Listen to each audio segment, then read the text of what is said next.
Okay, good afternoon, everyone. Sorry for the slight delay because of the previous program overshooting the time. We continue with our lecture series on research and publication ethics. So during the last lecture, I had given you some examples on plagiarism, and I showed you some case histories. And I suppose every one of you have received that lecture well. And in case you have any questions on those points and the lecture given last time, please let me know.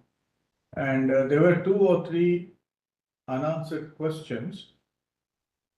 One was regarding the software which is to be used for anti-plagiarism check. Sorry. So I think someone asked a question. Yeah. Someone asked a question whether HBNI, which software is being used by HBNI. And the answer is that the plagiarism check softwares are present at each constituent unit. Like BRC has its own software. Likewise, Kalpakam would have its own software, and so like all the other units. So what the procedure is that at the end of your PhD, when you want to submit your thesis or even a publication, for example, you can submit it to the concerned information resources department or the library of your unit. They will have all the necessary softwares, and they will do the check for you and give you a report. And for thesis, I guess there will be certain forms which need to be filled up and given. And once that is done, I think the concerned library or the information department of the unit will do the processing and then give the report to you. The other question was, I guess, regarding archives. I think someone asked whether there are archives like what you have for physics, chemistry, biology, and astrophysics. Are there archives for engineering sciences? Yes, they are very much there. You have archives for engineering sciences. And even among engineering sciences, there are certain specific fields for archives like electrical engineering, and there are specific topics. For each of those topics, there is an archive possible. So the answer is yes, there are archives possible for engineering sciences also.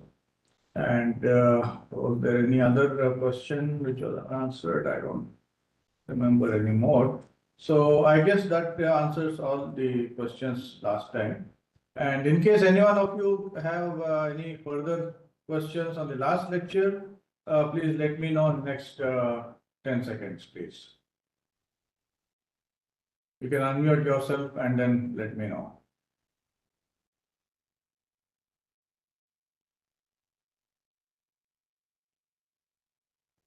Okay, so we move on. And so we continue from where we left off the last lecture. And let me just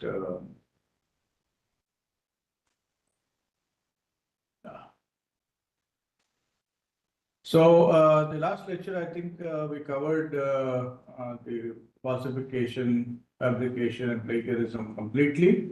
And so now I think today we will focus on what are redundant publications. Okay. See, redundant publications, as per the COPE guidelines, the definition is that this publication occurs when 2 or more papers without full cross-reference, they share the same hypothesis, data, discussion points, or conclusions. So this was the definition given by COPE for redundant publications. So what could be the criteria for redundant publications? Okay. So firstly, you have very similar hypothesis for the two papers or three papers, whichever. Then they have similar sample size. What do you mean by sample size? For example, in a biological study, a sample size might include, say, number of subjects which are being studied. So subjects could be animals, they could be human beings, or they could be certain cultures and things like that. So that is what is meant by a sample size. So you have very similar sample sizes. Then you can also have very absolutely same identical methodology followed in all the papers. And naturally, you also get very similar results. And another very important thing is that you have at least one author who is common in all the manuscripts. Okay. So usually in redundant publications, you find that more than one author who are almost everyone is the same. 90% of the authors are the same.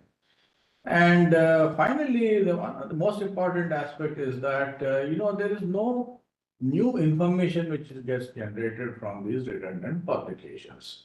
So this is just, it's just like a paper mill where you're generating papers without any meaning, and you're not generating any new information.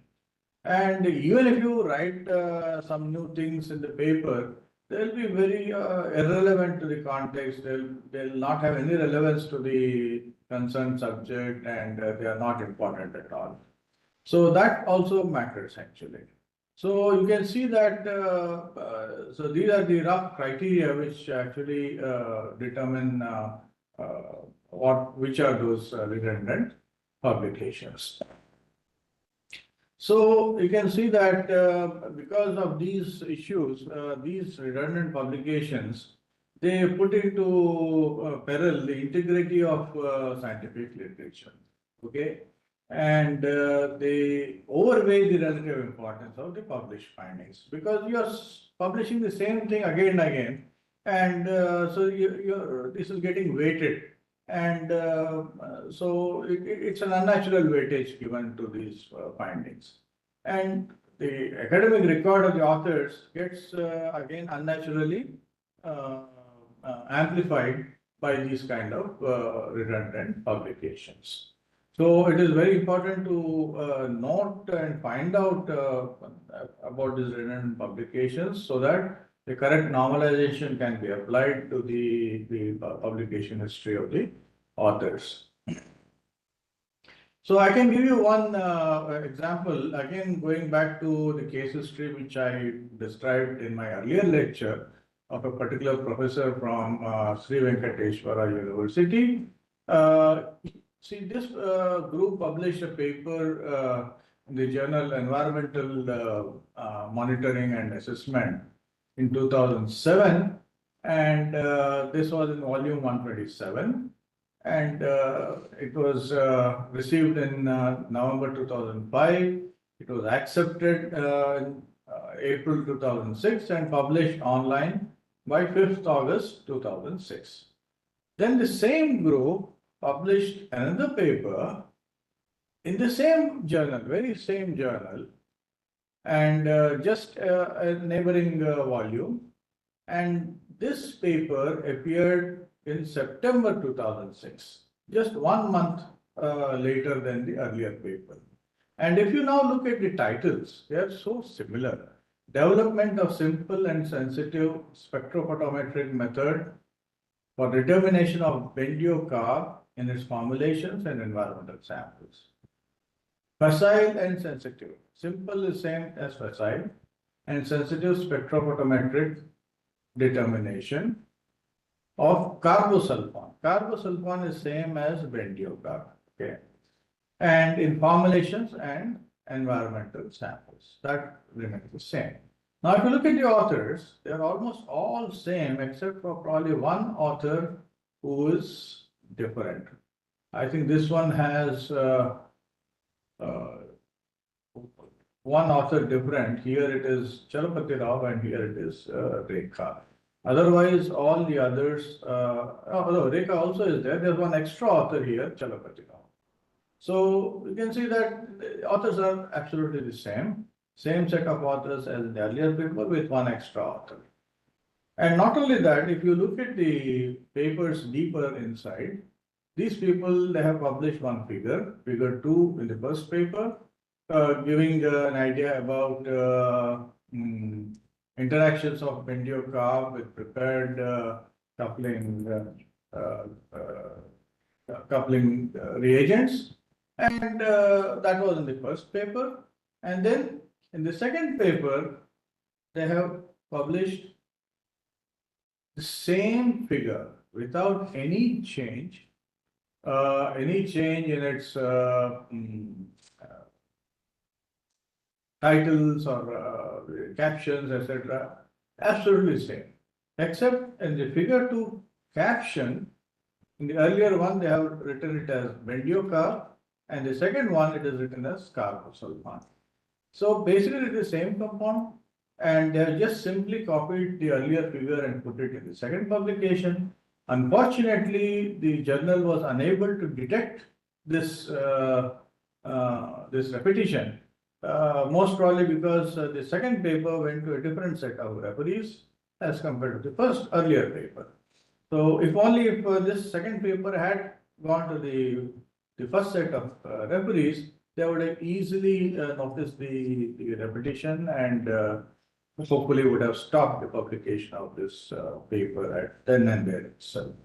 But unfortunately, that didn't happen, and it went through. And see, another reason that this particular group or this particular professor who published so many plagiarized papers and redundant papers was that he was basically trying to work on very mundane aspects of certain chemistry. And so it escaped the notice of any serious reader till for quite some time. So that is why he was able to get away with this kind of misconduct. And only unfortunately the whole run ended when one of the referees happened to notice that there was plagiarization. So that's what happens. You may get away with plagiarization maybe once or twice or thrice, or maybe even more than that. But ultimately, at some point of time, you'll hit the wall, and then you'll be discovered. And then, whenever you get discovered, you'll be really put to shame. So this was the story of redundant publications, for an example. Excuse me, sir. Yes. Sir, I have a question. Doesn't these journals check for plagiarism first before publishing? Because it yes. could have been very well detected by the software. Yes. See, this happened in the year 2007. So that's almost about 15 years back. And though the plagiarism softwares were just coming into the market at that time, and so probably it was not put through such a software at that time. And again, if you notice that here they have actually copied the figures. And of course, they must have definitely copied the text also here and there. So I'm sure, yes, in case if it's done now, it will be definitely picked up by the plagiarism softwares. At least the text similarities will be definitely and immediately picked up. And that will be the end of the matter there itself. That's true. What you're saying is true. So probably this escaped at that point of time. Maybe at that point of time, the softwares were not that developed. And that is why probably they were able to get away with it. Okay. Yeah. So then we have also what are called duplicate publications. Again, you see, redundant publications, duplicate publications, they are almost the same. Now, duplicate publication is slightly different. It's again a self-plagiarized publication where, this would be quite similar to an earlier article published by the same group, but then they will not give you a full cross-reference to the earlier article. And so it will take some time till you find out whether it's the same that it has been published earlier on. Then again, there's an issue of same article being sent to two different journals at the same time. I discussed an example in the last lecture, I think with the journal RSA Advances, and when they were found out, and immediately one of the article which came later was retracted. Then another way is to combine 3 or 4 papers which have been published earlier by the same person and try to draw something from each one and then put it into a new publication and make it look like a new work. And then again, working on different samples, they give exactly the same results. This is another issue which being an examiner of many theses, I find this happening quite often, where a PhD candidate would be working on some 10 different samples, and they behave absolutely same with all the characterization techniques which the person uses. And not only that, even with each chapter on a different sample, the same argument, the same text is given in all the chapters and describing in the same way. So it has absolutely no meaning. Unfortunately, this kind of research still carries on in the country, and there are several people who do this kind of research activity. But I mean, really speaking, whoever who reads that kind of a thesis, even if the thesis is passed, and if someone happens to read the thesis, I mean, you can easily see that these kind of studies have really no meaning. There's another thing called salami slicing. Okay. Now, salami slicing, of course, this word salami actually comes from the European part of the world. Actually, salami happens to be a food item. And so you might wonder what kind of this food item is this and why should this be named, publication be named after salami. So this is a food item which is basically what they do is they pack the meats of certain certain meats together, and then they cure the food. They do not cook it, but they cure it with some herbs, etc., etc.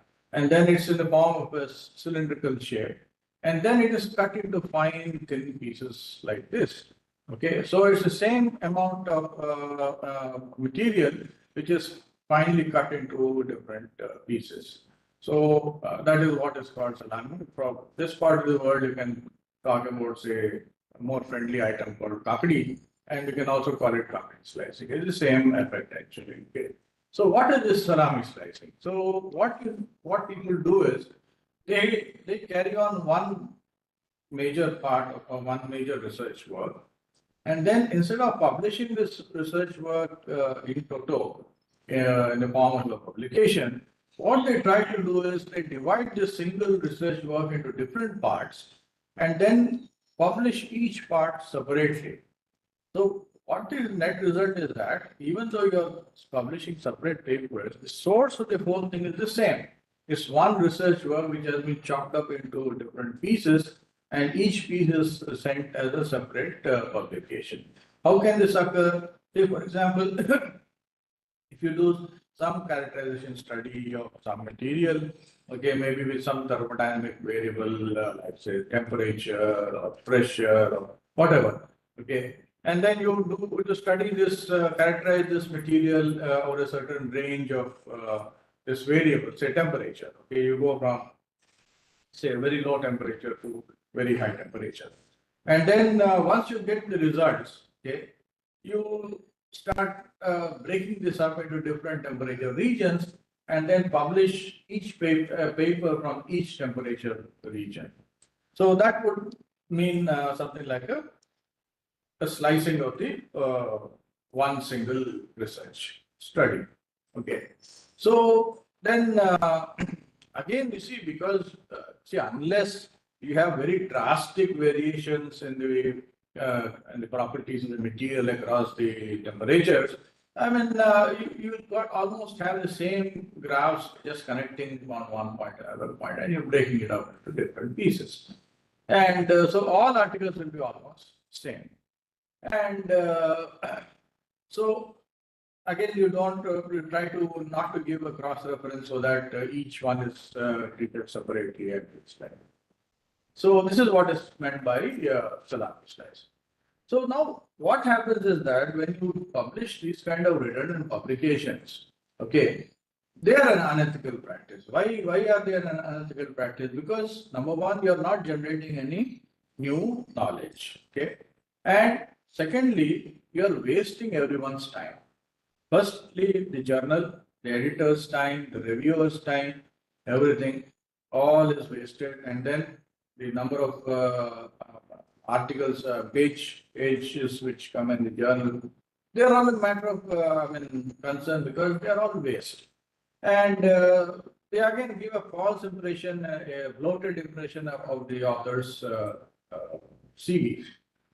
So these are the problems which emanate from result from redundant article. So why do people actually indulge in this kind of redundant publications? The reasons are very strange. When you actually look at the reasons which are given by different people, they're very strange. Some say that we did not read the instructions.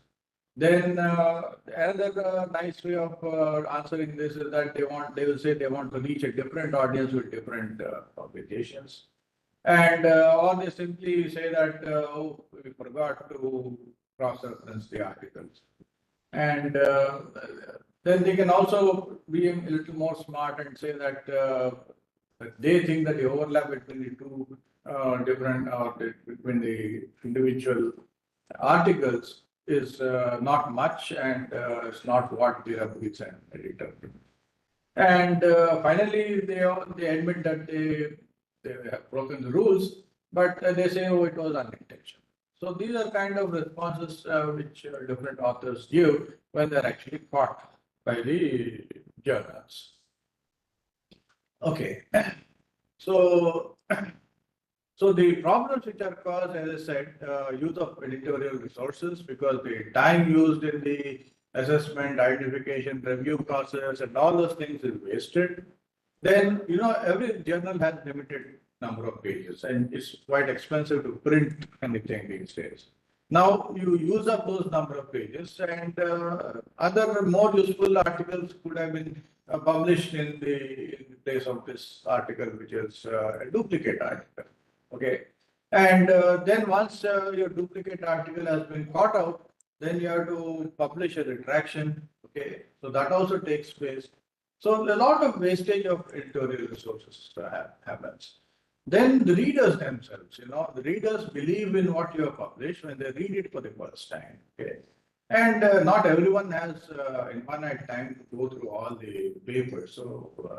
So then when they read something in a reputed journal, they assume that it is correct and go ahead.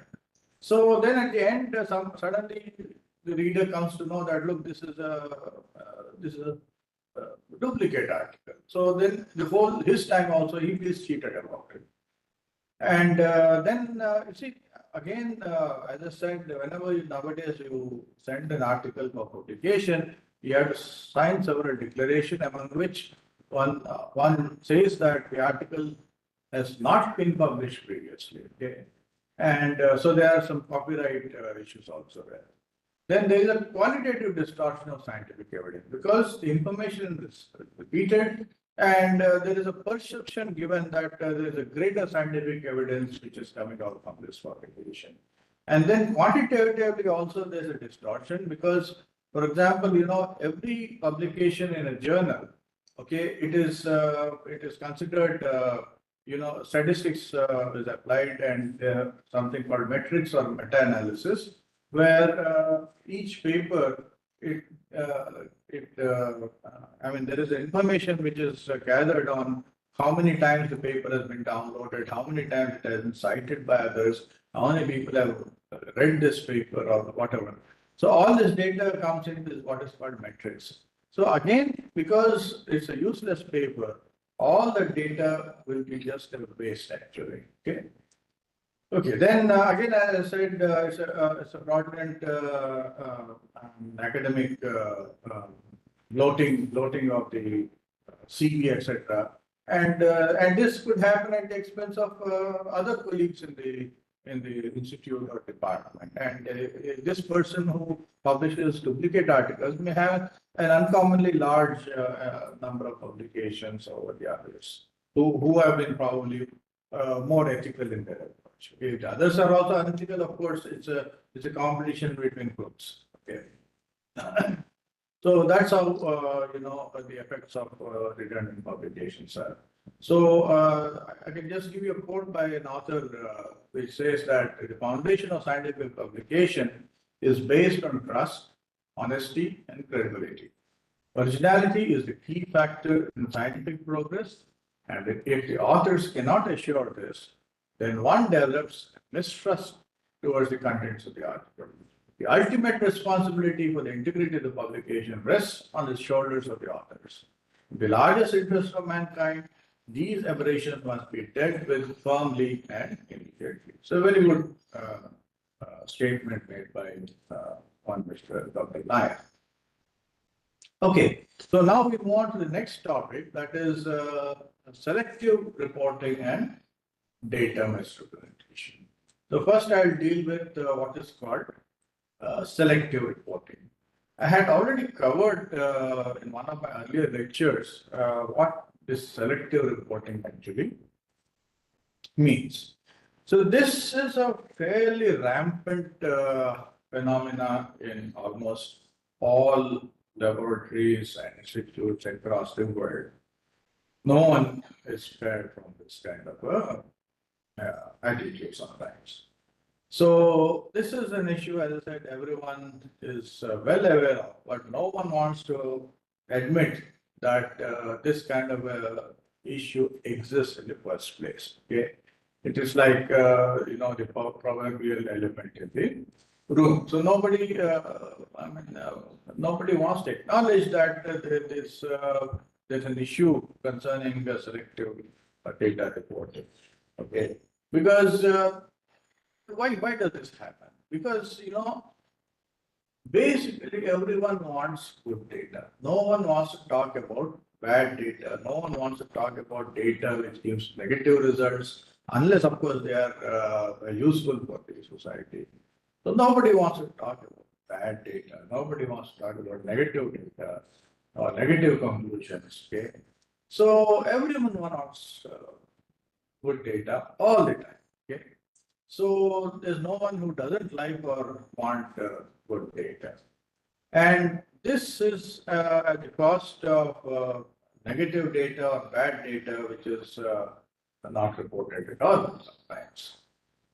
So what happens when this kind of a phenomenon happens? So when you selectively report data, that means when you say selectively report data means you try to brush certain data which you don't like or you feel it is bad or negative under the carpet. Okay. So what will happen when this kind of a research gets actually published? This will actually lead to a problem which is called the replicability problem. And what do you mean by this replicability problem? This actually occurs mostly in biomedical sciences. It occurs definitely in other fields also. And see, what happens is that when someone publishes a selective set of data points, the person, the reader, okay, who reads the work, usually readers also happen to be researchers themselves. And if they find a particular research work interesting, and if it happens to be selectively reported, the reader is not aware of that. Okay. And not being aware of that, and if he finds that particular research work interesting, he may also want to do a similar or the same research work also. And he may start doing or tuning his research problem, etc., on basis of this selectively reported data. Now, when that happens, naturally, you will find that he is unable to reproduce the results which were published earlier because he doesn't know that they were selectively published. I mean, data was selectively chosen and published. So this will lead to replicability problems, reproducibility. Research concerns mathematics. Because here, you have subjects in the form, the subjects are in the form of either animals or sometimes even human beings. So when such a thing happens, you can get into serious problems. And if you do something based on previously published work, which is erroneously done, do the same thing on the other subjects, your own subjects, the humans, and there's a comment you're having network issue. Oh, it's okay. So then, so there will be a problem of replicability. So that is how this selective reporting results in. So we'll see how actually this happens. Okay. So what happens is that when you try to, can salami slicing be used in a positive way? It is very, very unlikely that, salami slicing can actually result in something very useful. Only one way it could be useful in the sense that I won't call it salami slicing, but what would happen is that, if you are working on a very, very complex scientific problem, usually you come across this in nuclear physics with a very large number of collaborators. And you find that the scientific problem is very detailed and quite long. And it may not be possible to publish all this in a single research paper. So typically what you need to do is you have to publish this particular research work only because it is so big and so long in 2 or 3 different parts. And these 2 or 3 different parts will not, they will be looking at different aspects of the research work without much of similarity between the two. So one part will be looking at one set of properties or physical properties, etc. The other part will be looking at something else. And so you can then term this as publication part 1, publication part 2, publication part 3, etc. So this kind of a thing can happen, but then I think where there's no salami slicing, everything is the same. This is not like that. So really, when you say salami slicing, each and every part is exactly almost the same. Okay. So that's the reason we say that salami slicing cannot be really useful. Okay, so now coming back to this slide, when you have a selectively chosen data, that means you have collected some data, sure, but you have thrown out certain data which you don't like, okay, which you feel is bad, and you only put the data which you feel is good. Okay, and so basically you are indulging in some questionable research practices, and then what happens is that then this will result in a positive result, of course, because you have taken out all the negative results. You have only positive results. But then these positive results are really not true. So these are called what false positive results. They still go through, publish them, they go into publication, and then they give you citations, then they can also probably give you some media attention, and then in turn this will again result in more grants and then more tenure track for yourself or promotions, etc., etc. Okay. So then why should this happen? Either your personal interests are driving this questionable research practice, Or sometimes even the funding agencies, certain funding agencies, they may put some undue pressure on you to publish the work because they have given you some big amount of money and they want to make that grant justified. So they may put pressure on you to publish the data. Okay, so that's why this is how actually things will go wrong in selective reporting.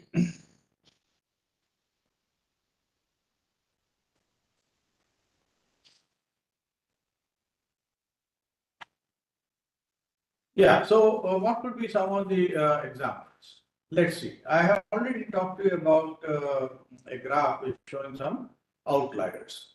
How does this look like? So this is a set of data points where we have some data points which are totally lying outside the general trend of the data. General trend of data is like this, okay? But then you have certain points which are lying out, and because of which a fit to the line will go like this, rather than what you intend probably is the fit should go something like that.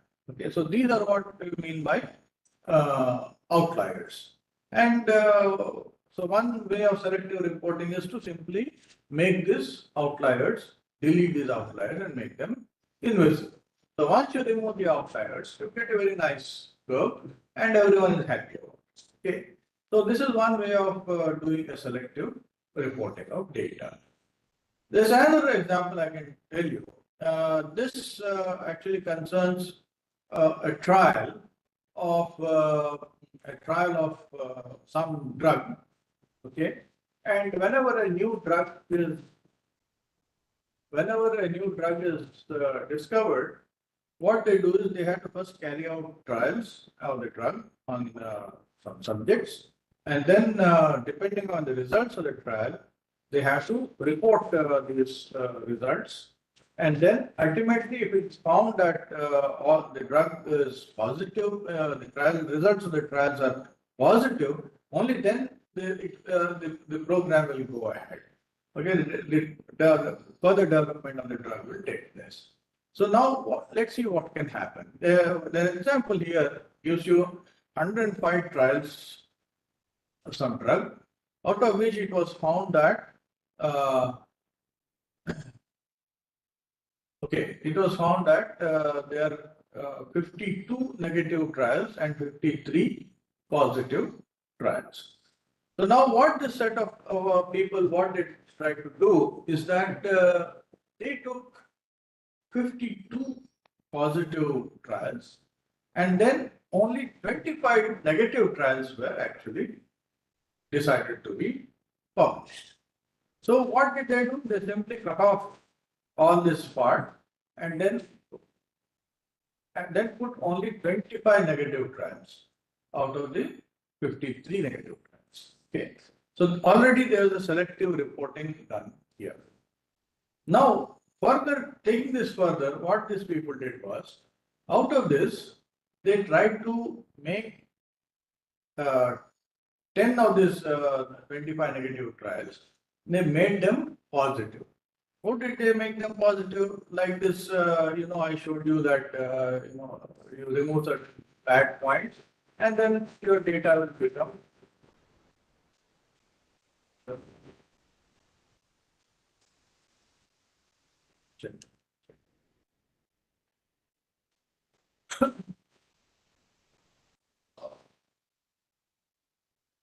If there's a slight problem, please wait.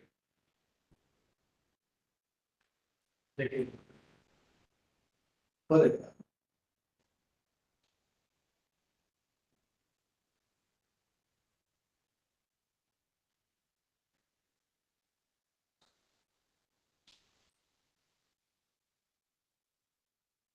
I think it's a person. Go.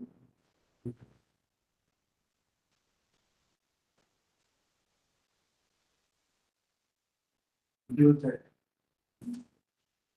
Take it.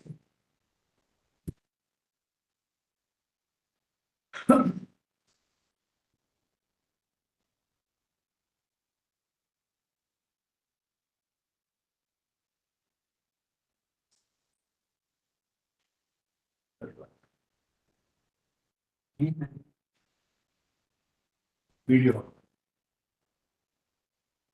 Video.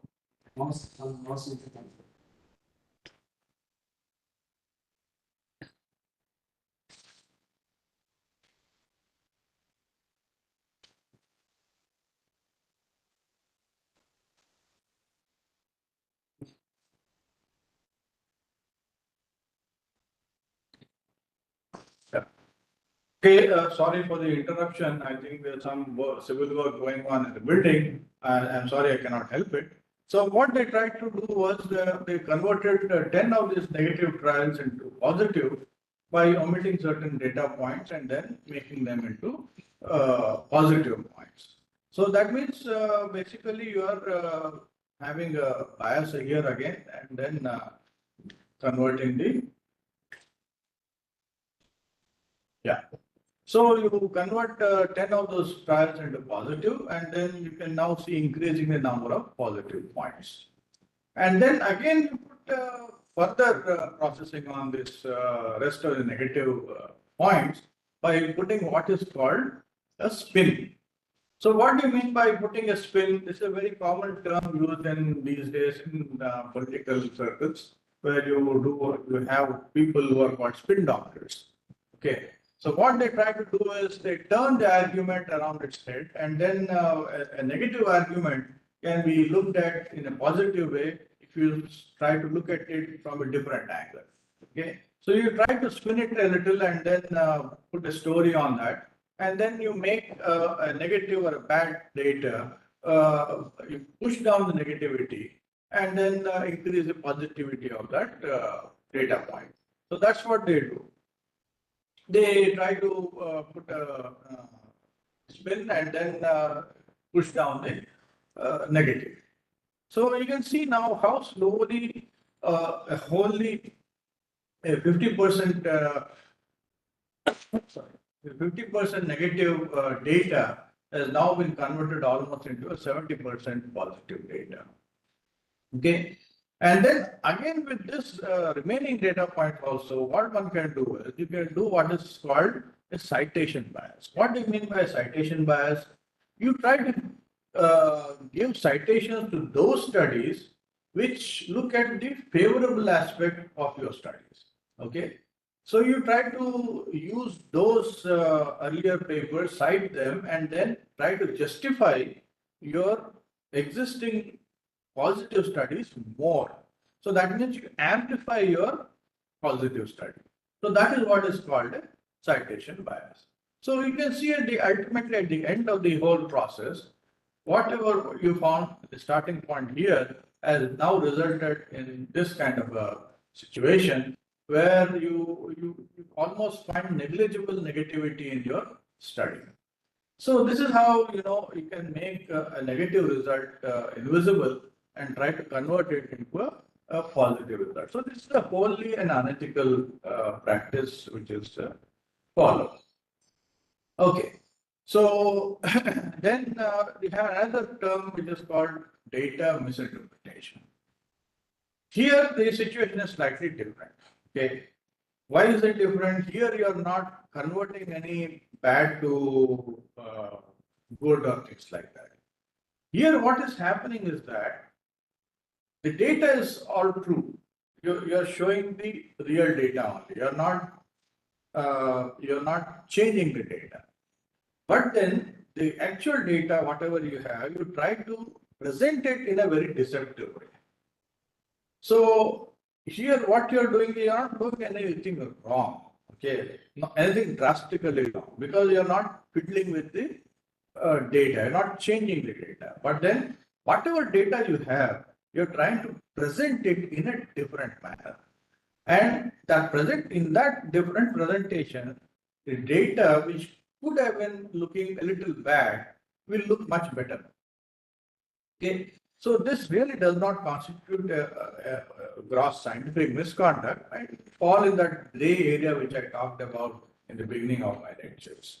Okay, so basically what happens is that this fails to convey an honest interpretation of the data, and then it creates a false impression on the person who is reading the paper. Okay.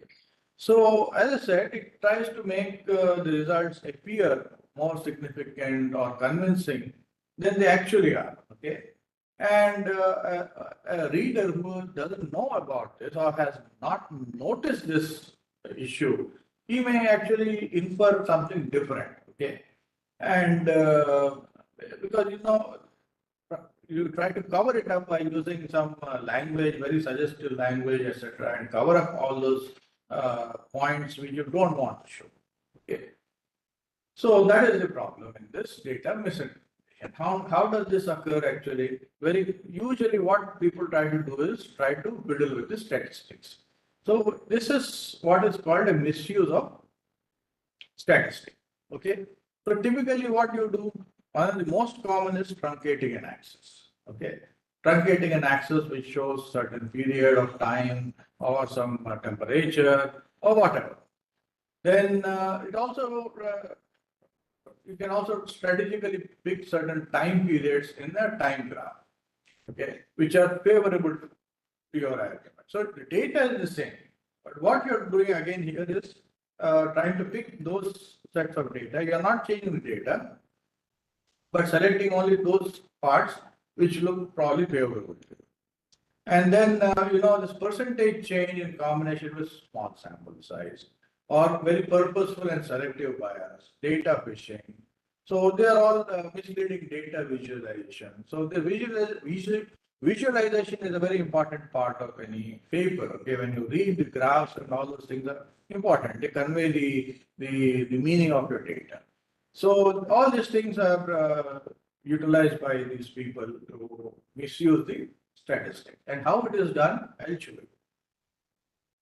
This is a set of data, and this happens to be data which I have generated myself. This happens to be from my own data. And what you are seeing actually here is a property called full width at half maximum.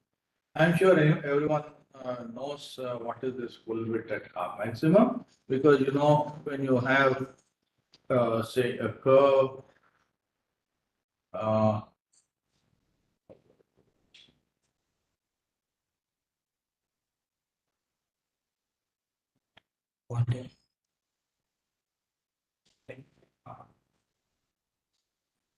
yeah, suppose you have a curve something like that, and this is some axis. So the curve has a peak value, okay, and then this is the base of the curve, and then this is supposed to the curve has a width. So how do you quantify the width of any curve?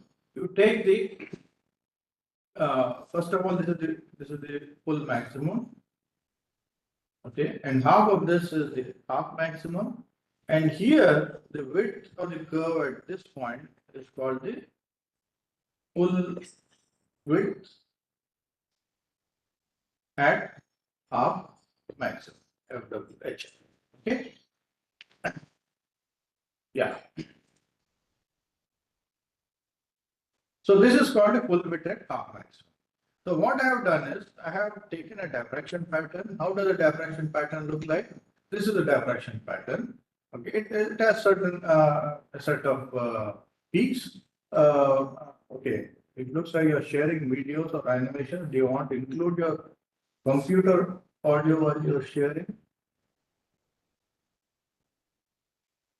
Okay, so these are what are called Bragg peaks and very characteristic of any material which you are studying. So what I'm trying to do is I track the full width at half maximum of each of these Bragg peaks, and then I plot it as a function of this variable which is 2 theta or twice theta. Okay, so I plot the width of each of these curves against the value of the 2 theta. So that gives me an idea of the resolution of the instrument across 2 theta. So this is what I have found. And then, so this value ranges from roughly, this is 0.25, this is 0.275, maybe around 0.27 to something around 0.37 or something. Yeah, 0.37 or something like that. Okay. So that is the variation in the width actually from 2 theta value of say 10 to some 100 or something like that. So you can see that it goes through a minimum and then again goes up. So this is a very characteristic curve which defines the resolution of any diffraction instrument, whether it could be X-ray diffractometer, it could be a neutron diffractometer. What I showed you was this was a neutron data. Okay, so what happens is that typically all these diffractometers have what is called a resolution curve. Okay, yeah, it becomes sometimes essential to know this curve because you would like to work at the angle which has the highest resolution, okay, which may be some scientific interest. So this is the typical curve. Now, for a layman who looks at this curve, he'll think that, oh, this is varying right from here to here across the margin of this whole graph. So it's a very wide variation.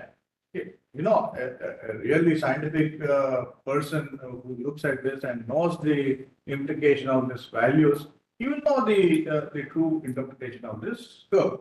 No problem. But then for a lay person, it may not be so. So if I simply change the axis here and increase the axis, okay, I can make this curve look flatter than what it was here earlier. And by increasing it much further and not giving the point over there, so a reader may not even know how to calculate the actual axis here, but you will see that there's a nice flat, almost a flat curve there. Okay, so I've done nothing but except increase the scale of the y-axis. That's all, and that gives you a totally different interpretation, sometimes visual interpretation of how this curve is behaving with 2 theta. So this is one example of how you can actually visually manipulate data. Another example which is published earlier somewhere is that this is what is called the global air temperature change curve. So there was one source which presented this curve from 1998 to 2012 and took the average of it and showed that actually global warming actually is decreasing with time. But then this was a very partial visualization of an entire curve. So this was totally wrong. And actually the curve actually looked like something like this. From 1980 to 2012, it's a very slow but definite increase in global air temperature. And if you even take this further down in time, you can see that right from 1900, had large variation in the global warming temperature. So this is another way of fooling with the axis. And then another very interesting thing is advertisements. You know, a person who looks at this advertisement, it shows that the calories given by something, some food item is for this particular company, it is 650. Okay, or if you look at visually, if you look at this graph, it appears that this is half of the value of this three curves, these three lines here. Okay, if you don't bother looking at the numbers below here, which very few people do because they are very small in size and nobody bothers to look at fine print all the time. Okay, so you just get carried away by the visual representation. So it looks as if that this orange bar has half the value of the other three lines. Okay, so this is a very erroneous representation because your axis is actually starting at 590, not 0. So this is a very wrong way or a misleading way of showing, though the values they have stated are correct, but it's a wrong way of interpreting, interpretation of results. Okay, so now we come to the idea, the next point.